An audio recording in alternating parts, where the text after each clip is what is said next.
We've talked about how the communications from the government has been pretty inconsistent. Last week, Boris Johnson was telling people that herd immunity was what they should be trying to get. I kind of took that as you should go out and get coronavirus for Britain, especially if you're young and fit, to try and build up herd immunity. They've obviously shifted their strategy or what they're telling people.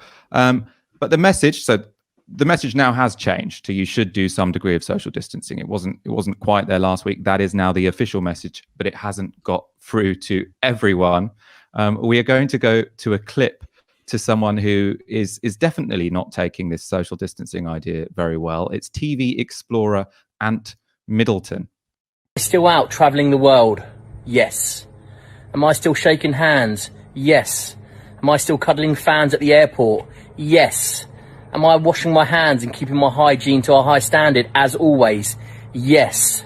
Has my life changed? No. Am I going to let some disease, COVID-19, dictate my life? Absolutely not. Get out there. Don't change. Fuck COVID-19.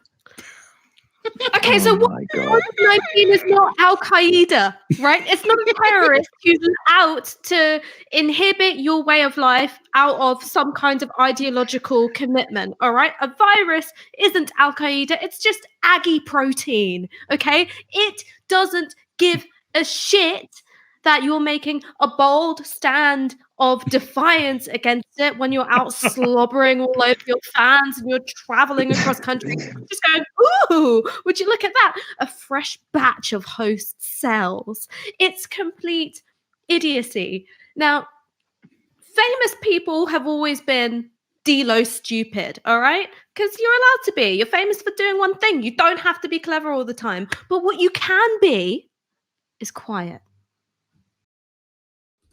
That's so true. I mean, look, this is a guy who probably thinks you can defeat a virus with a bayonet charge, or you can send in an Apache gunship to shoot it down. This is biology. You can't say, I'm not going to change my life because of some virus. Well, you have to change your life. And I don't know if we're going to show this other video. I mean, the analogy is... Yeah, go on, let's go to this then. Yeah, okay, yeah. He hasn't apologized, but he has followed up with this. So this is just a tweet, right? The cure is a positive mindset. Yeah, the reason why all those nonnas have been dying in Italy is because they're not positive enough. Mug. It's pure. It's like the pure ideology, sort of neoliberalism. You know, you don't need anybody. You can like mindset. It's like, mate, this is biology. This isn't fucking mindset. I can't say, oh, you know what? I'm going to reverse aging. It's physically impossible. It's the exact same thing. You know, if we're gonna carry on with the kind of military metaphors, actually, if you're going around as a celebrity, lots of people know you're going around touching people, cuddling people. If they're over 70, you're the equivalent of a biological weapon. You ain't in the SAS. You're a dirty bomb with the bad guys. And so anyway, but I mean, this feeds into a broader sort of nonsense. I mean, I don't know if we've got the video from the people up in Harrow, was it? Yeah, so we're going to watch a video now to show how this isn't an attitude which is merely confined to TV adventurers with 350,000 Twitter followers. It's also something that you are hearing from, you know, ordinary people with slightly smaller egos than that particular guy. We're going to go to this clip now. The queue at a local grocer's, Harrow, North London, this morning. How is social distancing panning out for you? As you can see, it's fine. No, we're hardly changing at all, because if you do that, then you give into it, sort of thing. If you do that, you give into it. I think when you give in to coronavirus is the point when you're in the ICU and your lungs can't open and close anymore, to be honest. But maybe that's a bit too graphic. But no, it's true. It's true. But I was thinking this, right, is that, and it's not just that lady in Harrow. There have been other people who've been invoking the Dunkirk spirit and the Blitz spirit as a reason why you should keep wandering around, licking lampposts or whatever it is you do. On the one hand, it's completely idiotic, because the reason why the generations who defeated Nazism were able to was because of a huge amount of self-denial and collective action and thinking of the greater good. When it was the Blitz and it was a blackout, you couldn't go, I'm going to flick my lights on and off in the name of personal freedom. So one, that's complete bullshit. But two, these people weren't even alive during World War II. Most born in the 1950s and the 1960s, which then got me thinking is, inshallah, we will get through this pandemic. Navara Media will return to the studios, maybe a couple of pounds heavier, maybe a little bit more haunted. Life will go on. We'll have kids. And then our kids will be the shitty generation constantly invoking coronavirus to justify their own crappy behavior. While we were like, hey, you weren't even there. I wanted to talk about how this attitude isn't just, you know, it has come from the top, right? So Boris Johnson, just yesterday, he spoke and said, we'll get over this in 12 weeks and we will send coronavirus packing. Now, that was the kind of language that helped him in the general election. It sort of worked with him when what he was talking about was detaching from Europe. That was very much a political phenomenon. But you can't intimidate coronavirus. You can't stop the spread and catastrophic disaster of coronavirus by by telling it to fuck off and by telling it to go packing. It's a nonsense, and I think it is filtering down. Aaron. Michael, I don't just think that's true. It's not just but it's not just the top. It's not just Boris Johnson. It's not just Downing Street. It's the government. First, there's a broader cultural context of the war on terror. That's for 20 years. And people have basically, in George W. Bush in the days following 9/11 said, people need to keep on shopping. That's how you take these people on. That's how we win. Is you go down to Walmart and you buy your groceries. And that metaphor has stuck. And that was a metaphor fundamentally for problems that weren't problems. Al-Qaeda ultimately wasn't an existential threat to the United States. It wasn't. They were bad. It was bad what happened on 9/11, but coronavirus could kill, if it was untreated, millions of Americans, hundreds of thousands of Americans. Very different proposition. And the idea that you don't alter behavior as a gesture of defiance. I mean, the equivalent here, if we're going to talk about the Blitz, is you've got the Luftwaffe flying over the East End.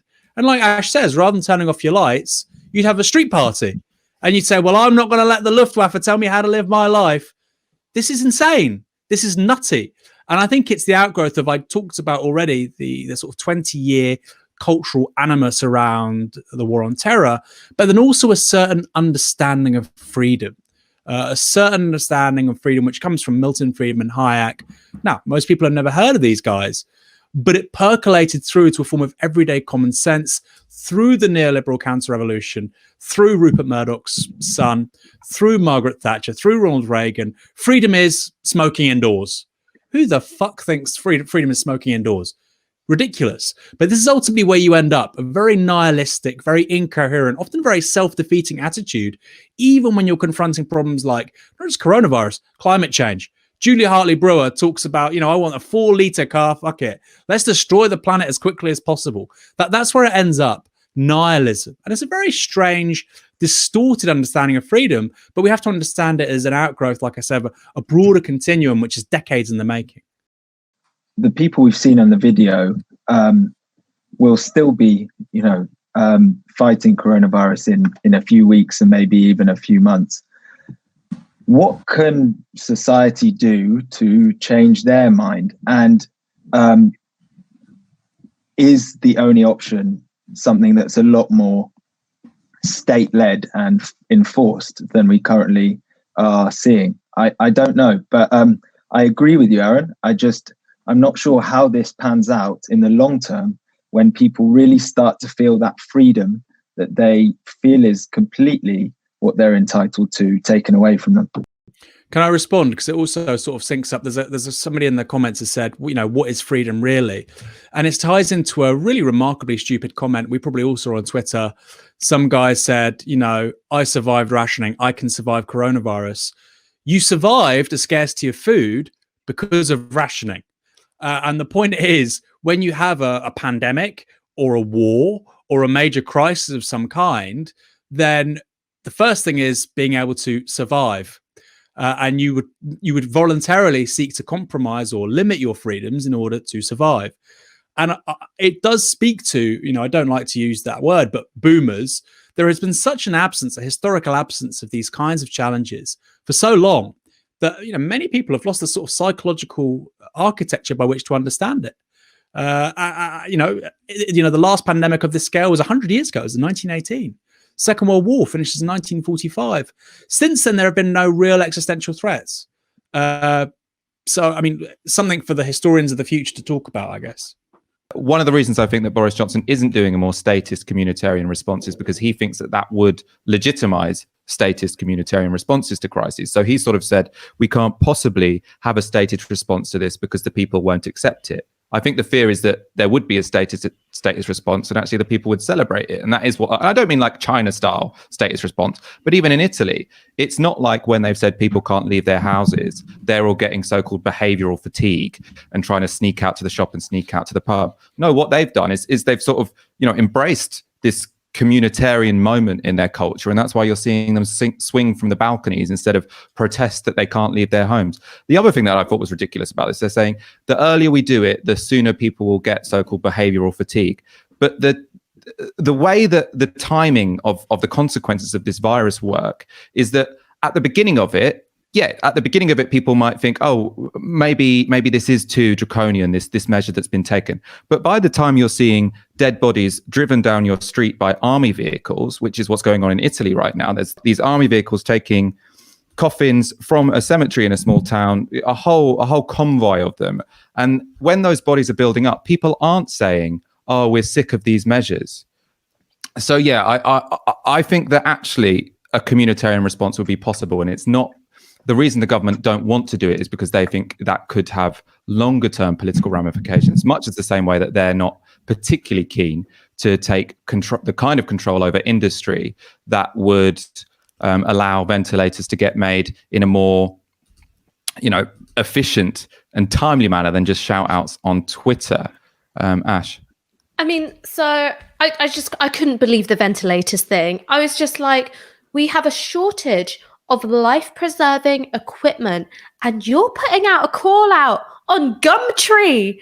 That I thought we were supposed to be a leading economy. This is insane. But in terms of what can be done to change people's attitudes to what's going on, I think you need three things. You need leadership from the top, you need security, and you need cooperation. In terms of leadership from the top, I think Michael's covered it pretty well, is that there was mixed messaging. There was a bungled strategy coming from the heart of power. There were conflicting briefings, and also there were things which just didn't make sense. So this is very serious. Everyone social distance, but your kids are still going to school. This is very serious. Everyone social distance, but we're not going to close down the pubs. This is very serious. Everyone social distance, but we're not actually going to give you the kind of economic support that you're going to need in order to do that. So then that leads me on to security. People will not self-isolate if they have to choose between staying at home to stay safe and going out to earn a crust and to keep a roof over their head. Today, Rishi Sunak's measures guaranteeing 80% of income up to £2,500 a month for those who are employed is a good step in the right direction. But what about freelancers? What about the self-employed? What about people who were recently laid off? What about people who are worried about paying their rents because there's no legal obligation for a landlord to pass on that 3-month mortgage holiday that they're currently enjoying? So all of those things create the kind of economic environment in which then people are able to do the third thing, which is cooperate, act in various ways, which, yes, do inhibit certain elements of individual liberty that we all like to enjoy in order to preserve the common good. And in terms of things that we can all do on those three fronts is hammer the government for leadership, hammer the government for better measures, because right now they're making it up as they go along. And I think that it's a weird time in which the left can actually shape some really important policy which will materially improve people's lives. And as for the third thing, which is cooperation, is that one of the things that I found just from my own personal life is that I had family members who were that bit older, and even though were very vulnerable in terms of their health conditions, were quite bullish about the idea that they would have to adjust their lifestyle or habits in any way. And then when they saw how seriously I was taking it, like I literally moved into a different house just so I could stay away from people who are immunocompromised, so I didn't have to infect them. It started getting them to think about their behavior, and that changed as well. Also, I don't think that you can overestimate how receptive the public actually is to government advice. One of the things that was really striking was there was a bit of Channel 4 reporting done from a gym in Wolverhampton, and one of the gym goers was quoting word for word Boris Johnson's appearance on This Morning. We said, I just have to take it on the chin. So words are important. Leadership is important, and that leadership has to come from the top, and it can also be led by all of us. We're going to end this section. We're going to move straight on to the economy and Rishi Sunak, but to sort of to bookend it, I want to show a clip of the country's leader 17 days ago showing and demonstrating what kind of attitude the people of this country should have to COVID-19. I'm shaking hands continuously. I was at a hospital the other night where I think there were actually a few coronavirus patients, and I shook hands with everybody. You'll be pleased to know, and I continue to shake hands.